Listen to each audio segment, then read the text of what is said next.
Bueno, bienvenida Elcita, ahora sí. El Señor les bendiga en este día y después de un tiempo, vamos a cambiar un poquito el panorama de lo que veníamos viendo. Estuvimos viendo Primera de Corintios durante meses, no recuerdo desde cuándo.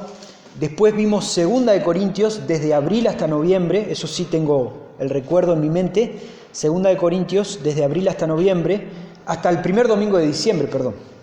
El domingo pasado fue el aniversario de la iglesia, hablamos sobre Colosenses, algo especial y particular por el aniversario de la iglesia, y hoy vamos a comenzar una serie de 3 predicaciones, 3 solamente, que están relacionadas con la Navidad, el nacimiento de Jesús y todo lo que eso significa para nosotros.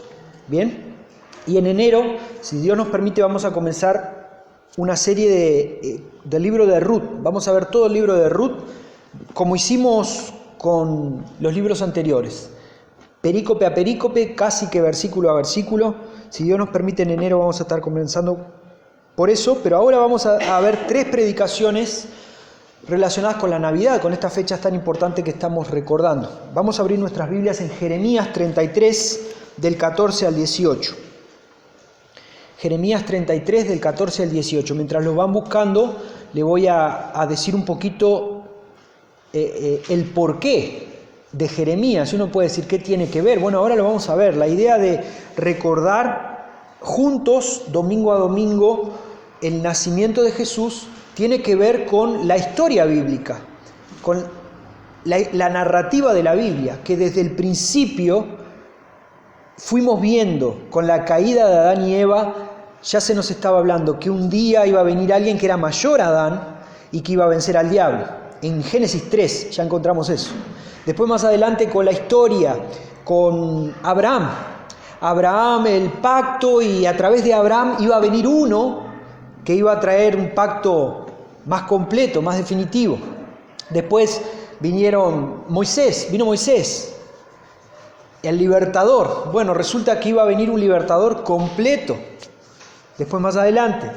Y por ahí lo puedes seguir por donde quieras. Los jueces, cómo juzgaban, iba a venir un juez completo.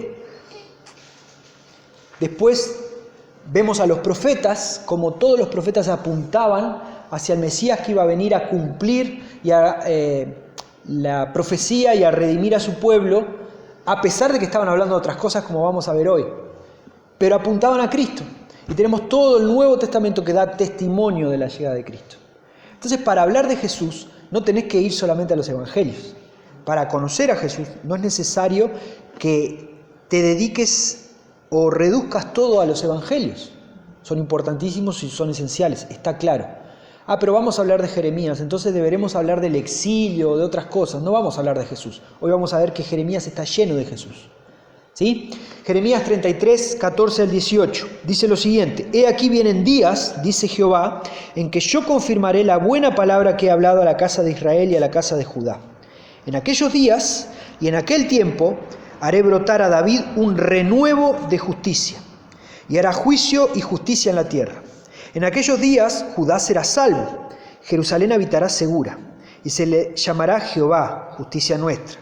Porque así ha dicho Jehová: no faltará a David varón que se siente sobre el trono de la casa de Israel, ni a los sacerdotes y levitas faltará varón que delante de mí ofrezca holocausto y encienda ofrenda, y que haga sacrificio todos los días. Oremos. Señor, te damos gracias una vez más por este tiempo que estamos teniendo juntos. Quiero pedirte, Señor, que bendigas tu palabra, que bendigas mis palabras, lo que voy a decir ahora, que todo lo que sea explicado hoy aquí pueda ser entendido, Señor, y trabaja en nuestros corazones para que podamos aplicar lo que escuchemos hoy. Todo lo que hacemos lo hacemos para rendirte honor y gloria a ti, y oramos agradecidos en el nombre de Jesús. Amén. Muy bien, como estamos hablando de Jeremías, puede sonar complicado, como les decía, entonces vamos a hacer un resumen del libro rapidito. No es el objetivo de hoy, pero me gustaría explicarles cómo llegamos a este texto. ¿Por qué vamos a hablar de lo que vamos a hablar? Entonces piense conmigo en una especie de embudo, ¿sí? Un embudo vamos a hacer. Vamos a empezar hablando del libro en general. Jeremías está dividido en cuatro pedazos, en 4 espacios. Cuando falten 5. el primer espacio, la primera sección va del capítulo 1 al 24. ¿Sí? ¿Qué vemos en el capítulo 1 al 24? Son los escritos antes del exilio. Recuerden que Jeremías es un profeta llamado a denunciar una vez más al pueblo, ¿sí? Las actitudes del pueblo y decirles que se iban a ir cautivos. Entonces, del capítulo 1 al 24 son escritos antes del exilio. En el capítulo 1:10 vemos, después lo puede buscar en casa, que Jeremías es llamado a ser un profeta, y un profeta que iba a traer juicio de Dios, eso está claro, pero al mismo tiempo iba a traer esperanza para el pueblo. Entonces, en el propio llamado de Jeremías, en el capítulo 1, vemos que él va a trabajar con dos cosas. Él va a trabajar con el justo juicio de Dios dado al pueblo, le va a decir al pueblo lo que le va a pasar por ser desobediente, pero al mismo tiempo él iba a ser el encargado de traer esperanza para ese mismo pueblo. Es un trabajo doble el que tenía el profeta, ¿sí? Paréntesis, eso lo hacía Jeremías y lo hacían todos los profetas. El profeta denunciaba la injusticia, traía el juicio de Dios, las palabras de Dios para el pueblo con su juicio, y traía la esperanza que traía Dios también para el pueblo. Eso es un profeta. Entonces, cuando escuche de los profetas que andan por la vuelta, bueno, para ser un profeta bíblico, esa es la tarea que hace un profeta, ¿sí? Traer el justo juicio de Dios, no de la persona, de Dios, y traer la esperanza que Dios tiene también reservada para el pueblo. Entonces esa era la tarea de Jeremías, y del capítulo 21 al 24 son esos escritos antes del exilio, y ahí usted puede después en casa leer esos 24 capítulos y usted va a encontrar cosas como que el pueblo quebró el pacto con Dios, había idolatría, y cada vez que Jeremías habla de idolatría usa la metáfora de la relación entre un hombre y una mujer, la relación de matrimonio, porque él habla de adulterio, habla de infidelidad, habla de promiscuidad de parte del pueblo hacia Dios. ¿Sí? Es como estamos casados y ustedes se engañaron a Dios. Ustedes fueron promiscuos con lo que Dios estaba pidiendo de ustedes. Quebraron el pacto, entonces eran extremadamente idólatras y estaban siendo totalmente injustos. Esa es otra de las características que se repite mucho en los profetas. Se aprovechaban, había reyes puestos para gobernar justamente al pueblo, y había sacerdotes que eran los que necesitaban intermediar entre Dios y el pueblo y hacerlo de una forma justa.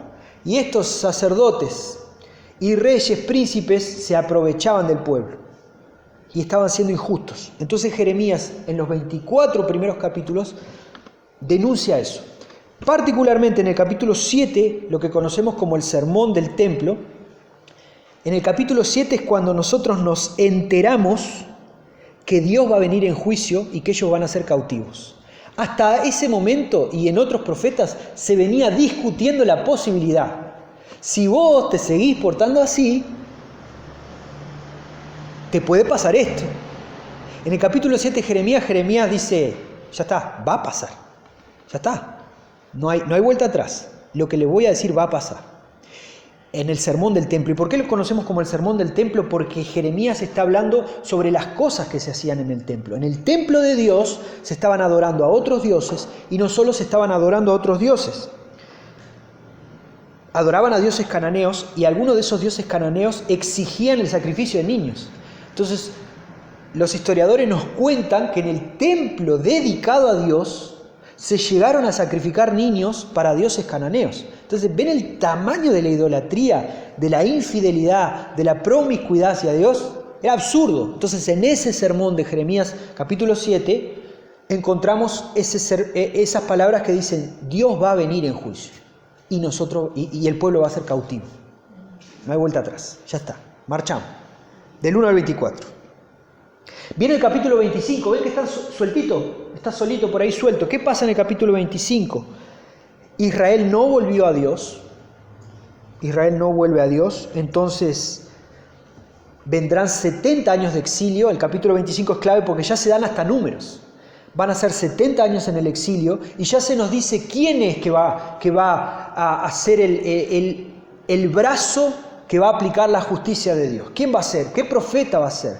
¿Quién de nosotros en el pueblo va a ser? Y esto explota la cabeza de la gente, porque Jeremías cuenta en el versículo 25 que va a ser Babilonia, un pueblo, un pueblo idólatra, un pueblo que no pertenecía, no era el pueblo de Dios.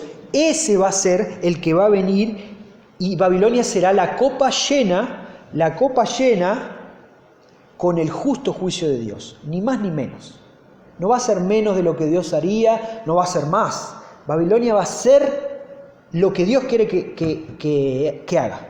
Entonces todo lo que va a pasar acá, a partir de ahora, todo ese exilio, todos esos 70 años, son el justo juicio de Dios, la copa llena con el justo juicio de Dios, que Dios permite y usa Babilonia para ver si nosotros podemos entender eso.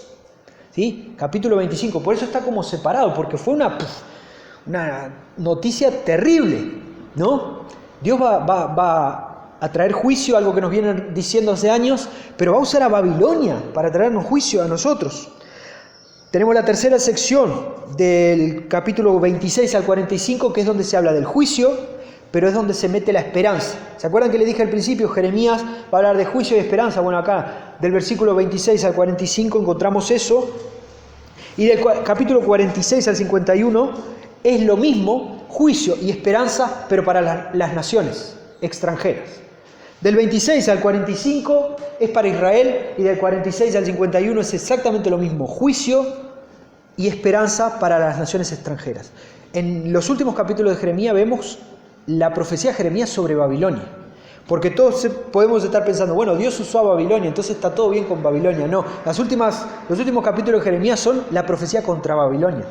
Mirá que Dios no se olvidó de vos, también va a ser justo contigo, y va a terminar, Babilonia va a terminar. Todo eso pasa en el final de Jeremías. Les dije, vamos a hacer como un embudo, arrancamos con todo el libro, vamos a ir un poquito más. Ahora vamos a entrar en la tercera sección. Ven acá, capítulo 26 al 45, que es donde estamos hoy. El texto que leímos hoy en Jeremías 33 se encuentra dentro de esa tercera sección. Y la tercera sección está subdividida, ¿sí? Tenemos del 26 al 29 rechazo al discurso de Jeremías. Acuérdense, Jeremías está hablando de un juicio y también después va a hablar sobre la esperanza hacia Israel, pero el pueblo todavía no quiere escuchar. El pueblo, ya está, Jeremías, no inventes más. Hay un rechazo explícito al discurso de Jeremías. Ustedes pueden buscar ahí, van a ver las barbaridades que le decían a Jeremías. Del capítulo 30 al 33 es la esperanza futura. Ok, vamos a ir cautivos, el pueblo va a ir cautivo, van a ser 70 años, Dios va a usar a Babilonia para que haga eso, pero hay una esperanza de futuro, hay una reconstrucción en el futuro. No lo digo yo, Jeremías, Dios dice eso. Y del 34 al 45 es la destrucción de Jerusalén, porque Jerusalén fue destruida. Y del 36 al 45 vemos eso. Seguimos con el embudo, estamos dentro de la tercera sección, nosotros hablamos de Jeremías 33, entonces nos vamos a situar acá, en la esperanza futura. Dentro del capítulo 33, que es lo que estamos viendo hoy, achicamos un poquito más el embudo, lo dividimos en tres partes. Del 1 al 11, del versículo 1 al 11, restauración y regocijo. Cuando el pueblo sea restaurado, tiene que haber alegría, tiene que haber felicidad, tiene que haber regocijo. Recuerden, el pueblo todavía no había sido restaurado, iba a ser restaurado. Y Jeremías ya le estaba dando las pautas, Jeremías ya le estaba dando las cosas que el pueblo debería hacer. Cuando Dios te libere, vos te tenés que alegrar. Segunda cosa, cuando Dios te libere y te restaure, vamos a ser partícipes de la justicia de Dios. ¿Ok? Y en el tercer punto, del versículo 23 al 26, vemos la restauración y la reunión. Dios nos va a restaurar individualmente, pero nos va a reunir otra vez, juntos. Repetimos entonces, el capítulo 33 yo lo dividí en tres partes. La primera parte, el versículo 1 al 11, donde hablamos de la restauración futura de Israel, que se habla en todo el capítulo, y del regocijo que iba a haber. Iba a haber felicidad. Recuerden a quién le estaba hablando Jeremías. A personas que no le creían, algunas de ellas, a personas que se burlaban de él, a personas que sí le creían y estaban muy tristes. ¿Vos me estás diciendo que me voy a ir 70 años? es terrible lo que me estás diciendo. A esas personas Jeremías le está hablando y le va a decir, vamos a ser restaurados. Todo el capítulo 33 habla de eso. Y cuando seamos restaurados va a haber regocijo, vamos a aprender y entender lo que es la justicia y nos vamos a reunir juntos otra vez. ¿Bien? Estamos hablando de esa esperanza a futuro. ¿Me siguen hasta acá? ¿Sí? De nuevo, embudo. Y ahora, en ese contexto, que parece un contexto bastante complicado, gente triste, gente enojada, gente que le decía un poco de todo a Jeremías, el propio profeta, tal vez ya cansado de repetir tantas veces tantas cosas, va a hablar de esperanza, porque el mensaje de Dios también traía esperanza. Y ese mensaje de esperanza es ahí donde nosotros cuando lo leemos tenemos que tener una visión doble. Está hablando de 70 años después, pero está hablando de cosas que no se cumplieron 70 años después y nosotros entendemos y vemos que se cumplieron con Jesús. Y ahora cuando volvamos a leer el texto te vas a dar cuenta de eso. Lo que vamos a ver y aprender con Jeremías, el primer punto que me gustaría trabajar hoy, es que Jesús es un rey justo y un juez perfecto. Vamos de nuevo al texto, versículo 14. Acuérdense, está hablando de restauración y justicia. De acá a 70 años nosotros vamos a volver. Y vos y yo sentados ahí escuchando a Jeremías, calculando, bueno, va a venir Babilonia, nos va a conquistar, vamos a ir allá 70 años y de acá a 70 años vamos a volver. Y he aquí, vienen días, dice Jehová, en que yo confirmaré la buena palabra que he hablado a la casa de Israel y a la casa de Judá, a los dos reinos. En aquellos días y en aquel tiempo haré brotar a David un renuevo de justicia. ¿En tu Biblia está con mayúscula renuevo? Sí. Está. Un renuevo de justicia, y hará juicio y justicia en la tierra. Yo estoy sentado esperando que me hable a mí, que me diga, bueno, nosotros vamos a ser restaurados y vamos a tener un juez justo. Pero cuando Jeremías habla y comparte lo que Dios está diciendo a través de él, Jeremías está diciendo, hey, vendrán días en que haré brotar del árbol de David un renuevo. Ahí ya te está diciendo, está hablando de rey, por eso yo puse rey acá, rey justo. Jesús es rey, porque viene del linaje de David y eso es lo que el pueblo estaba buscando un rey. Van a venir y nos van a llevar y allá hay otro rey, Nabucodonosor. No es de nosotros. Bueno, tranquilos, un día va a venir un rey, porque viene del linaje de David, pero no es cualquier rey. Es un rey que viene es un renuevo del árbol de David, es una ramita que está saliendo, que va a venir un día, y ese renuevo con mayúscula es un renuevo de justicia. Y si no quedó claro de qué características tiene ese renuevo, lo digo otra vez, y hará juicio y justicia en la tierra, no en Israel, no en Judá, en la tierra. Entonces es evidente que no está hablando de un futuro rey de Israel, de un nuevo rey de Israel que iba a venir, de un juez que iba a salir por ahí, que iba a juzgar a Israel. No, es imposible que hable de eso, porque está hablando de un juicio para toda la tierra, está hablando de un renuevo de David, está hablando de la promesa que Dios ya había dicho, que de la casa de David iba a venir el Mesías, y te está dando algunas características, me está dando a mí algunas características.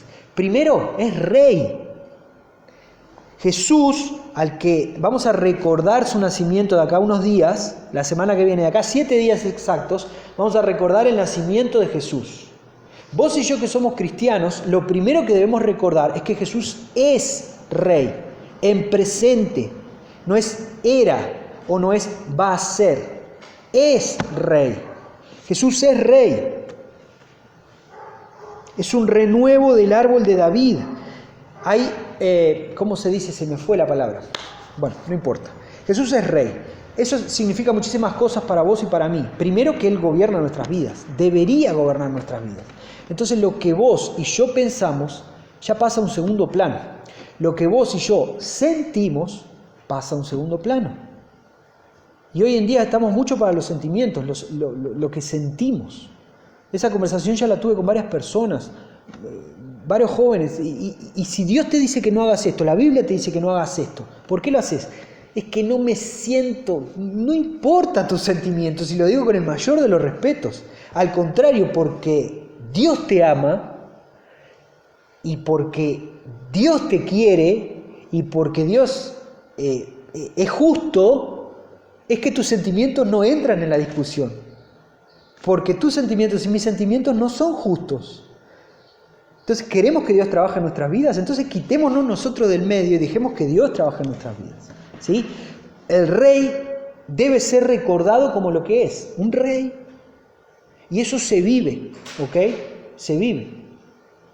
Uno entiende que si este es el Señor de mi vida, entonces le rindo todo a Él, soy todo de Él, yo disminuyo para que Él crezca. Es su soberanía sobre mi vida y no mi decisión sobre la soberanía de Dios. Jesús es un rey que viene del renuevo que sale del árbol de David. Nosotros hoy estamos entendiendo esa conversación que Jeremías tuvo con las personas de Israel, ¿sí? Que algunos no entendían, estaban focalizando en quién. A ver, fulanito, ¿cuántos años tiene? De acá 70 años, capaz que está hablando de él. Capaz que de acá 70 años es él. Nosotros estamos viendo esto con el diario del lunes. Ya sabemos lo que pasó. Y lo vamos a recordar el domingo que viene. Entonces Jesús es un rey, pero no es cualquier rey, sino que es un rey justo. Es un renuevo de justicia. Es un juez perfecto. Dijimos que es rey porque viene del linaje de David. El versículo 15 y 16 va a decir, el 15 lo acabamos de leer, y el 16 dice: en aquellos días Judá será salvo y Jerusalén habitará segura y se le llamará Jehová justicia nuestra. O sea, es tan justo, tan completamente justo, que hasta el nombre de Jerusalén va a cambiar. Jerusalén va a ser conocida por otra cosa. Jerusalén va a ser conocida como: acá en este lugar Jehová mostró su justicia. Jehová justicia nuestra. ¿A dónde vas? A Jehová justicia nuestra. Ah, ¿vos decís dónde nació el juez justo? Sí, ahí voy. Ah, buenísimo. Así de importante es. Así de importante es. Ninguna personalidad pública que exista en el universo o que haya existido puede conseguir eso. Pensemos en la persona más famosa que haya salido de Minas. ¿Quién es? ¿El Loco Abreu? Como una profesora de idioma español, pensé que me ibas a decir Morosoli o alguno de esos, ¿no? Un poeta, ¿verdad? No lo conoce ni en Montevideo. Ok, entonces Morosoli y el Loco Abreu. Y no le vamos a cambiar, nunca le vamos a cambiar la ciudad, el nombre, por eso. ¿Ok? Y acá Jeremías está diciendo, Jerusalén va a ser conocida por otra cosa. Va a ser conocida como el lugar donde nació el Rey justo. Si las personas del Antiguo Testamento sentadas ahí podían entender eso, ¿por qué que a nosotros hoy, que ya conocemos, ya sabemos que fue Jesús, que es Jesús el juez justo, ¿por qué nos cuesta tanto aceptarlo en nuestras vidas como el juez justo, el que dicta justicia en nuestras vidas? Que mi justicia y la tuya no vale para nada. ¿Por qué nos cuesta tanto? Hechos 10:42, hoy voy a hacer un viaje ida y vuelta para que vayamos viendo cómo lo que decía Jeremías se cumplió en Jesús. Hechos 10:42 dice: y nos mandó que predicásemos al pueblo y testificásemos que Él es el que Dios ha puesto por juez de vivos y muertos. Pasamos por este versículo así, ni bolilla le damos. Mire lo que están diciendo, lo que está diciendo Lucas, hablando sobre los apóstoles, y los apóstoles diciendo: y nos mandó a nosotros que predicásemos al pueblo y testificásemos que Él es, ¿de quién está hablando? Jesús es el que Dios Padre ha puesto por juez de vivos y muertos. Jesús vino y dijo: yo quiero que ahora seas testigo de lo que yo hice. Quiero que vayas y le cuentes a las personas que yo soy el juez, que Dios, mi Padre, puso para juzgar a vivos y muertos.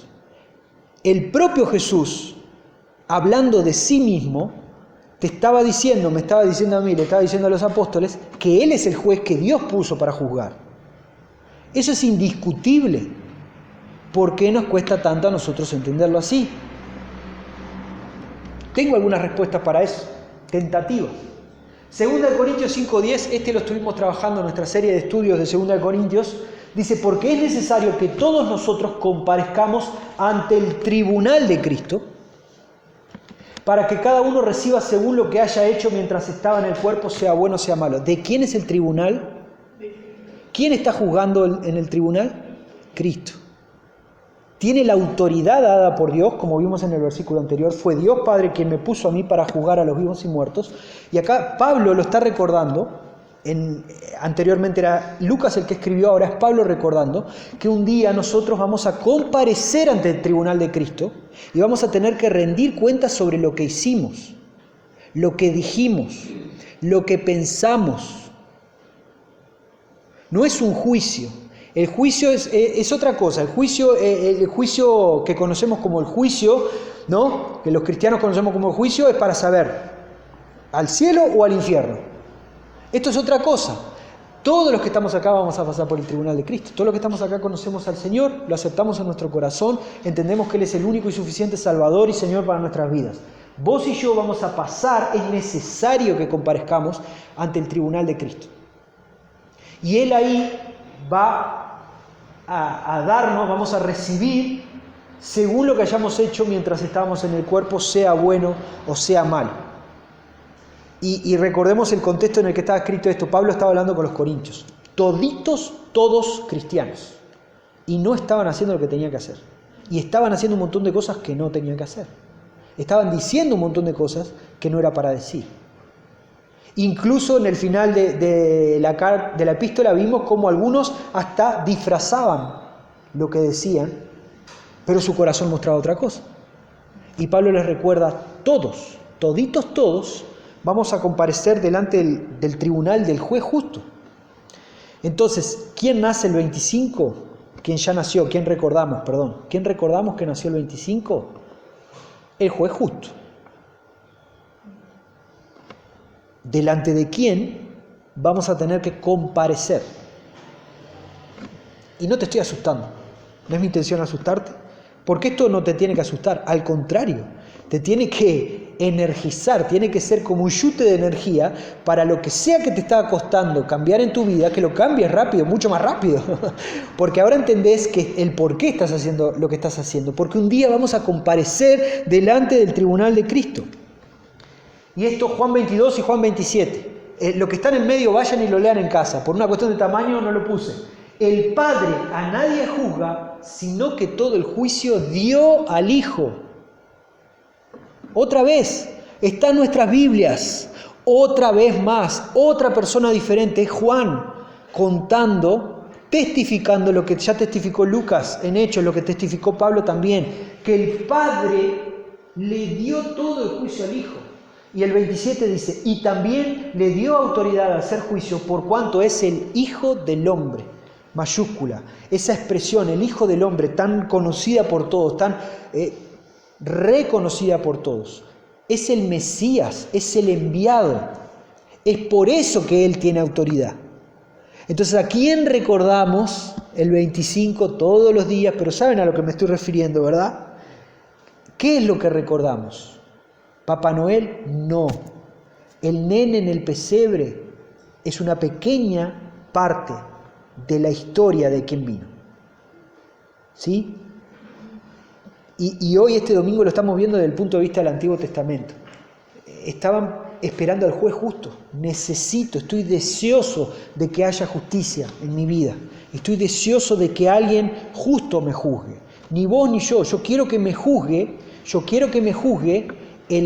quien me tiene que juzgar.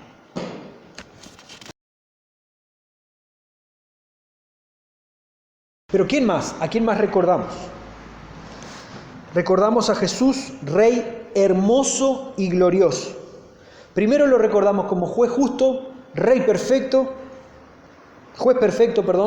y Rey justo. Y ahora también recordamos a Jesús como un Rey hermoso y glorioso. Fíjese lo que dice el versículo 15. Lo leemos de nuevo. En aquellos días y en aquel tiempo haré brotar a David un renuevo de justicia y hará juicio y justicia en la tierra. De nuevo, lo del rey, otra vez está explicado acá, pero no es cualquier rey. Fíjense lo que dice Isaías 4:2. A ver si se parece a lo que estamos leyendo. En aquel tiempo, el renuevo de Jehová será para hermosura y gloria, y el fruto de la tierra para grandeza y honra a los sobrevivientes de Israel.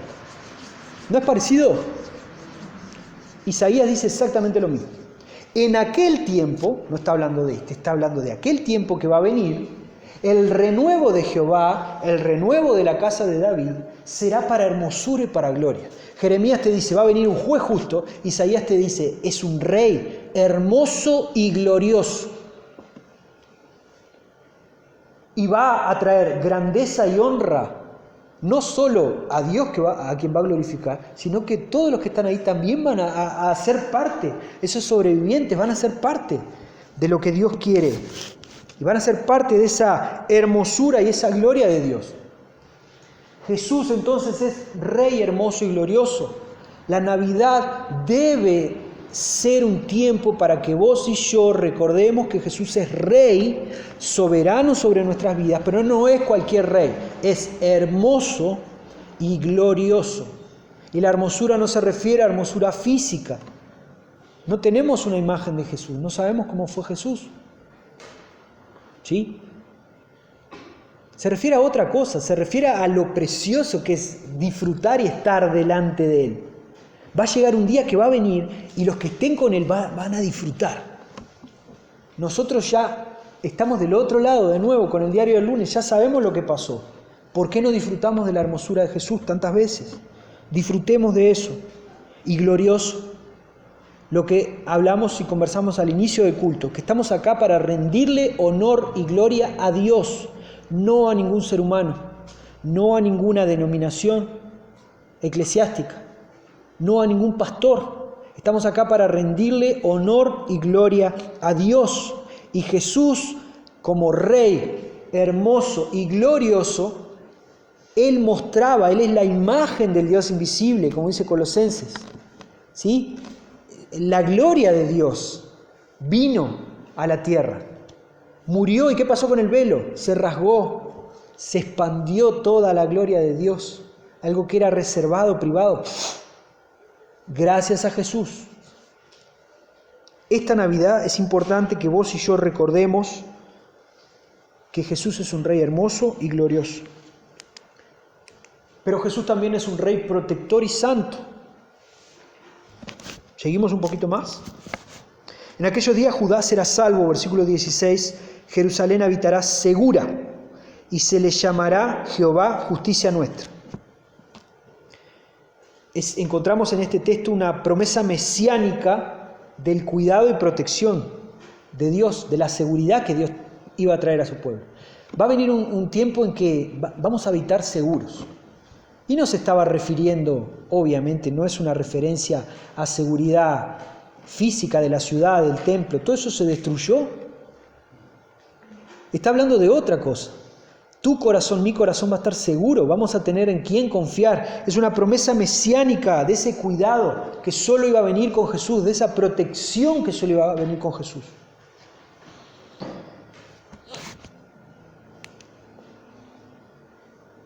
Tal sumo sacerdote nos convenía, santo, inocente, sin mancha, apartado de los pecadores y hecho más sublime que los cielos. Tal sumo sacerdote nos convenía. Solo Él pudo cargar con nuestros pecados. Y clase de escuela dominical, algo que Zoe está aprendiendo allá abajo. ¿Por qué Jesús pudo cargar con nuestros pecados y no nosotros con nuestros propios pecados? ¿Cuál es la diferencia? Porque Él... ¿Y cómo le decimos a eso? No, no es inocencia. Sí, pero ¿qué es?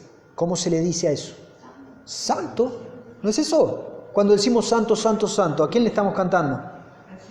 ¿Sí? ¿Es para alguien que está entre nosotros? No, porque eso es imposible. ¿Estamos de acuerdo? ¿Sí? Exacto. Jesús, Rey protector y santo.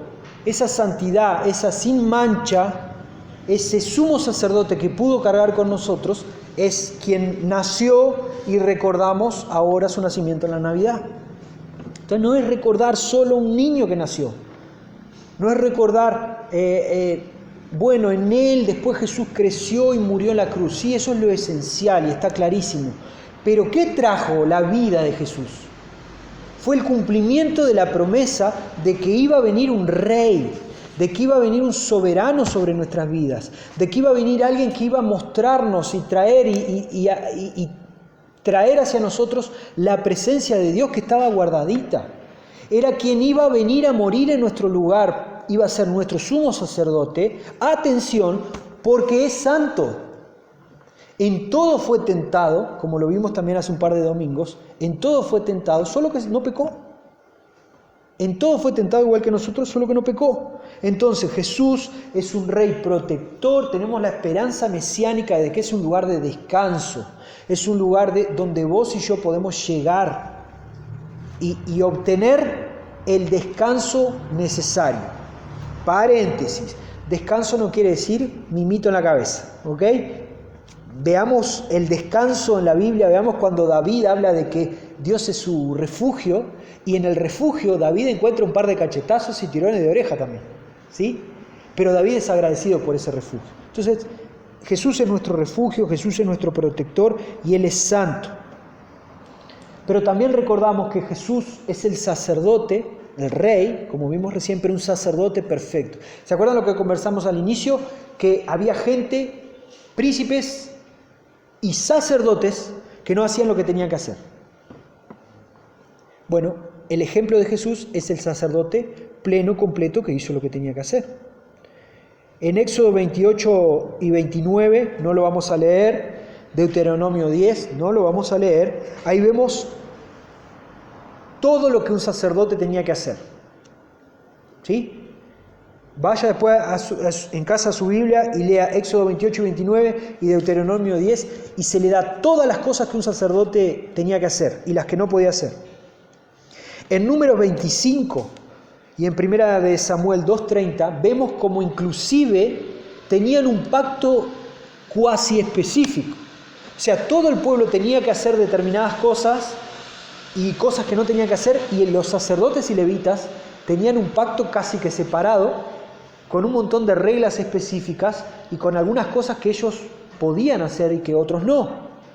¿Me siguen? La función específica de un sacerdote y la función específica de los levitas. ¿Y dónde trabajaban, dónde servían? En el templo. ¿Y qué pasa con lo que Jeremías está contando? Jerusalén va a ser destruida, el templo va a ser destruido.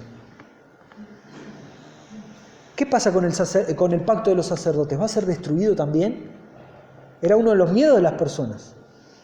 ¿Qué pasa con ese pacto que Dios hizo? ¿Cómo vamos a hacer ahora? No va a haber sacerdotes y no van a tener dónde trabajar. ¿Qué vamos a hacer? Entonces la promesa de ese ministerio sacerdotal completo, porque los otros eran imperfectos, el ministerio sacerdotal completo se cumple en Jesús. Un par de versículos solo para recordarlo. Como también dice en otro lugar, tú eres sacerdote para siempre, según el orden de Melquisedec.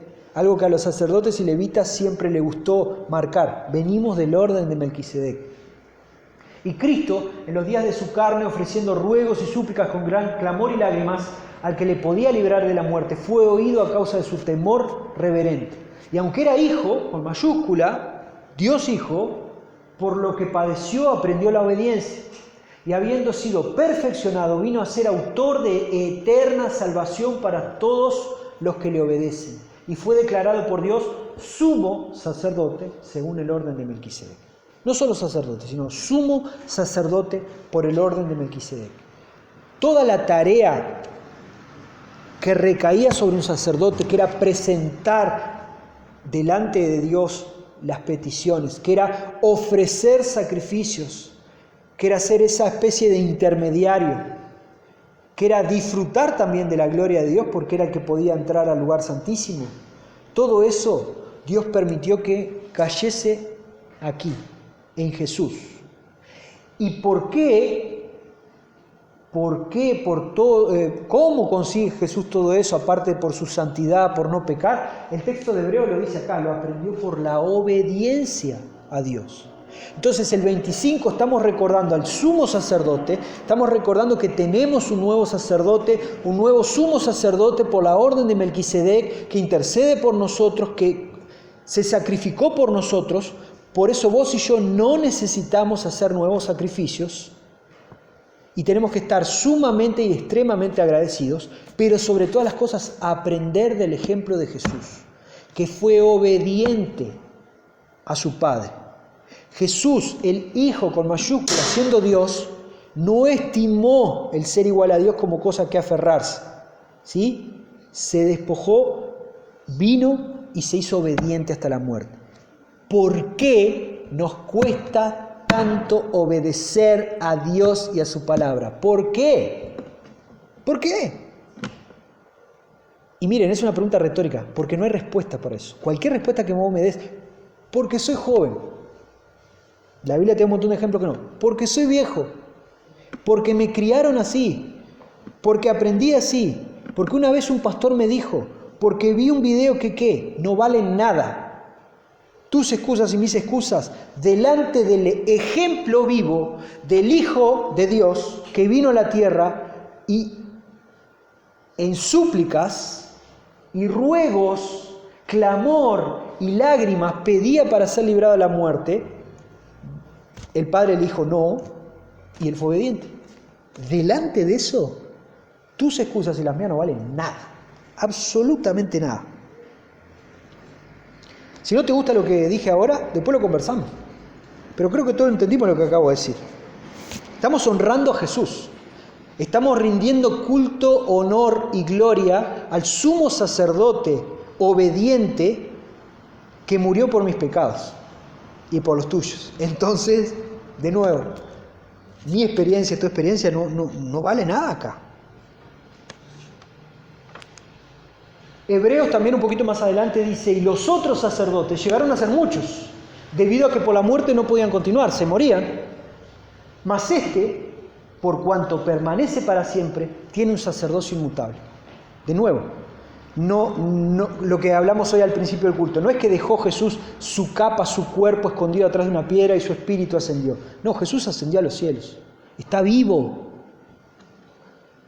Y como está vivo, no muere como los otros sacerdotes, su sacerdocio es inmutable, no cambia. Entonces las promesas que venían acá desde Jeremías, los textos mesiánicos, todo lo que vimos y conocemos a través de los evangelios, sigue siendo válido para nosotros, es inmutable su sacerdocio, por lo cual puede también salvar perpetuamente a los que por él se acercan a Dios, viviendo siempre para interceder por ellos. Autor de salvación e intercesor nuestro. A esta persona viva es a quien nosotros recordamos el 25. Entonces Jesús también es un sacerdote perfecto. Y termino con esto, hablando, porque ahí estamos hablando de la tarea de Jesús, pero también tenemos una tarea nosotros. 1 Pedro 2, 5, 9. Vosotros también, como piedras vivas, sed edificados como casa espiritual, sacerdocio santo, para ofrecer sacrificios espirituales aceptables a Dios por medio de Jesucristo. Es una metáfora de una construcción y está relacionada con el templo. Era en el templo donde estaban los sacerdotes. Y el templo exigía pureza. Cantamos nosotros algunas canciones sobre eso. Mi pan y mi luz.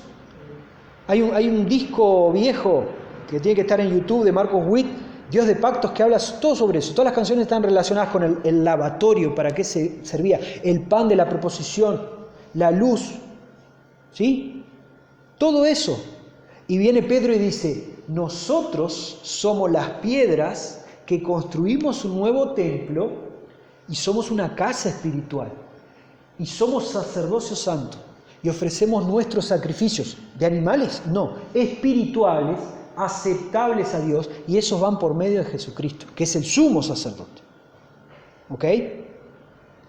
Entonces, vos y yo tenemos una responsabilidad mucho más grande. Ya no es solo excusarnos, que recién te dije, las excusas no valen de nada, sino que hay una responsabilidad. Vos y yo somos las piedras vivas con las cuales se construye el nuevo templo, donde es necesario ofrecer sacrificios espirituales, agradables a Dios, por medio de nuestro sumo sacerdote Jesucristo. Te vuelvo a preguntar ahora, ¿tus excusas valen? No, menos que menos ahora, porque hay una responsabilidad mucho mayor. Mas vosotros sois linaje escogido, real sacerdocio. Nos gusta hablar mucho del linaje escogido, pero nos olvidamos lo que viene después de la coma. Real sacerdocio, nación santa, pueblo adquirido por Dios. Punto. No. ¿Para qué? Hay una función.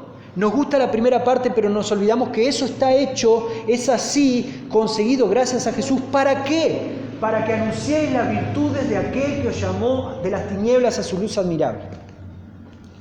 Déjalo más. ¿Vale de algo las excusas? No valen de nada. Entonces, todo esto pretende ser un pequeño resumen, porque hay mucho más, un pequeño resumen de las cosas que encontramos en el Antiguo Testamento que hablaban del Mesías que iba a venir. Un rey, primero un rey, segundo justo, tercero perfecto, cuarto hermoso, quinto glorioso, sexto protector, séptimo santo, octavo sacerdote perfecto.